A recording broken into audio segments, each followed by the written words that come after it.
ulun jak sedot awat raya nyoka meninggai mepat ke jirat ulun jak siat lun baca doa hudip di poma oh dan di ayah lun jak tungupah lun bibu gata. Jas merah, jangan sekali-kali melupakan sejarah. Begitu pesan founding father kita Soekarno dalam sebuah pidatonya. Adalah Suhaili Hussein Dato Mudo, Ketua Umum Lemtari, yang membuka tabir sejarah Indonesia jauh ke belakang.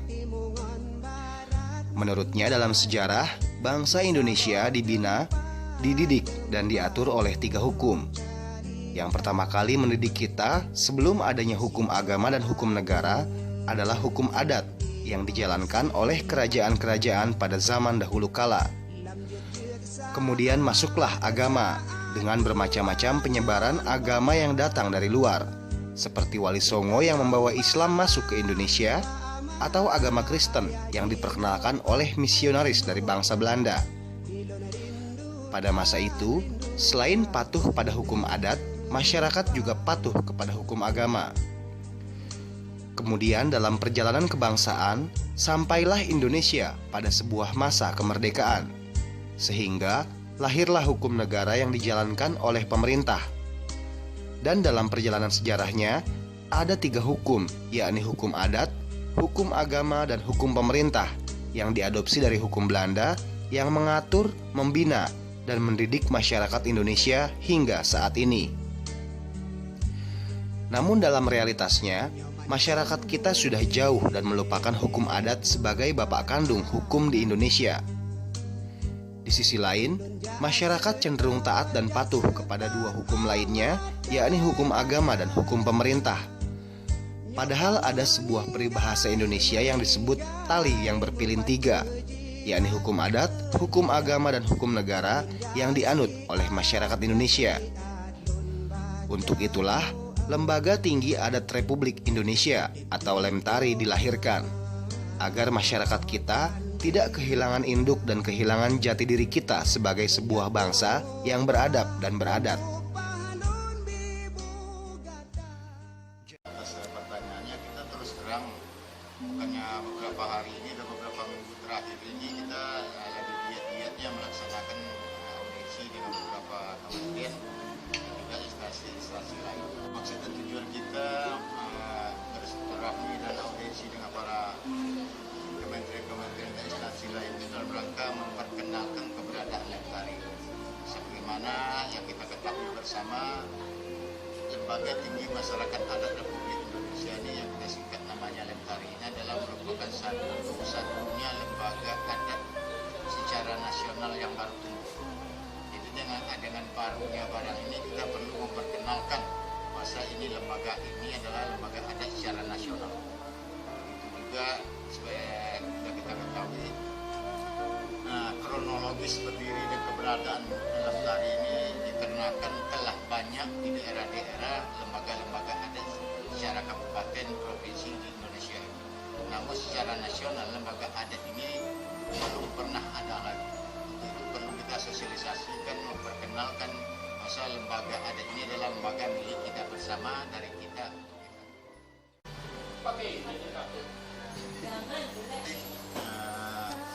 Atas pertanyaan pemerintah pusat, dunia usaha, lembaga-lembaga apa saja yang ada, karena ini menyangkut adat istiadat, karena adat istiadat itu bicara tentang peradaban.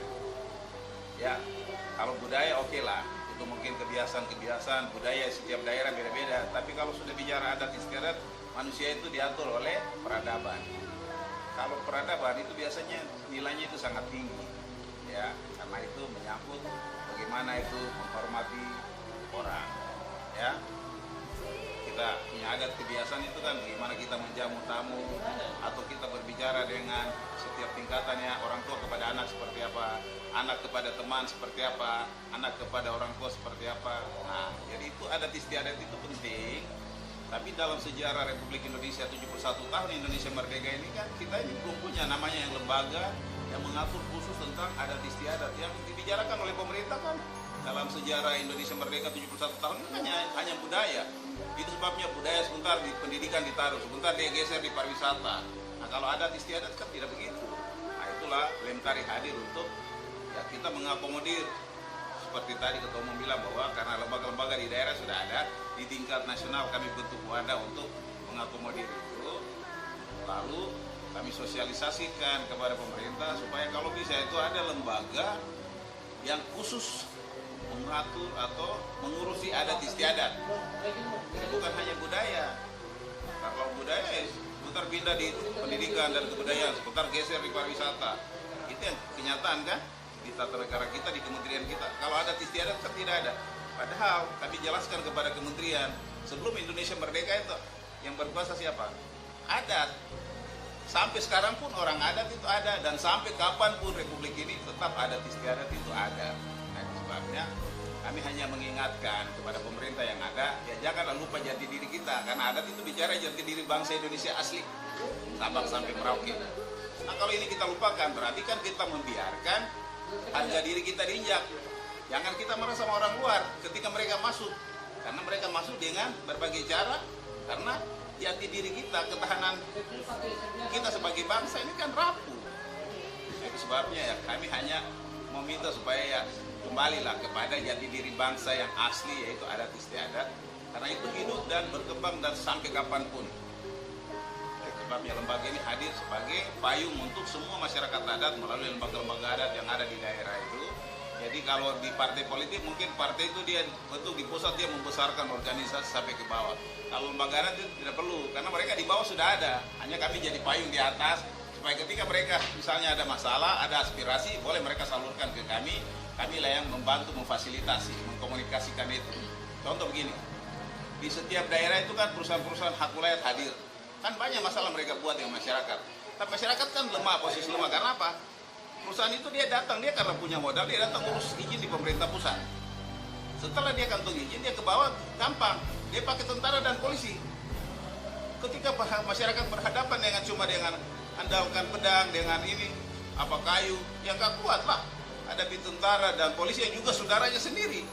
Jadi antara kita dengan kita diadu. Nah itu contoh.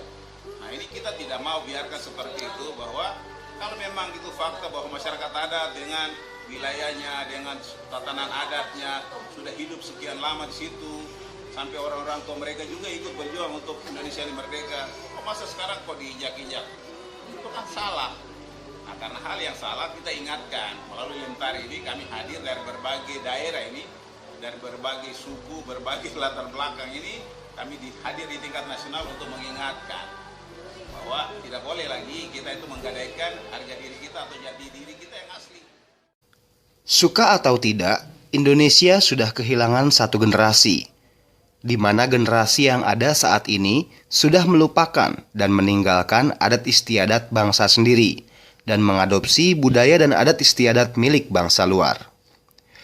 Karenanya, Lemtari dengan gencar melakukan sosialisasi dan audiensi dengan berbagai lembaga kementerian dan pemerintahan agar lembaga tinggi adat Republik Indonesia ini dikenal dengan baik dan dapat menjalin kerjasama baik taktis maupun strategis dalam rangka mengembalikan marwah adat istiadat kita sebagai bangsa. Selain mengadakan audiensi dan sosialisasi, keberadaan Lemtari sebagai lembaga tinggi tingkat nasional, Lemtari juga akan berperan aktif dalam menyikapi setiap persoalan kebangsaan, seperti persoalan narkoba yang saat ini tengah menjadi bencana di negeri ini.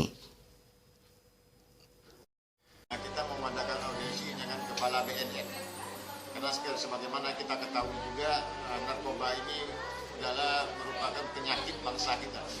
Dan sekarang ini kita perhatikan yang menanggulangi dan menangani itu cuma khusus polisi aja. Jadi kita harapkan nanti kalau mereka berkenan, kita ada sejenis kesepakatan Lemtari ini dengan pihak BNN. Kita harapkan juga nanti kepada tokoh-tokoh adat, lembaga-lembaga ada tingkat provinsi, ada kerjasama juga, maka sampai ke tingkat desa. Ini udah penyakit negeri ini. Jadi tidak bisa kita serahkan kepada polisi semata-mata, harus kita sama-sama mengantisipasi.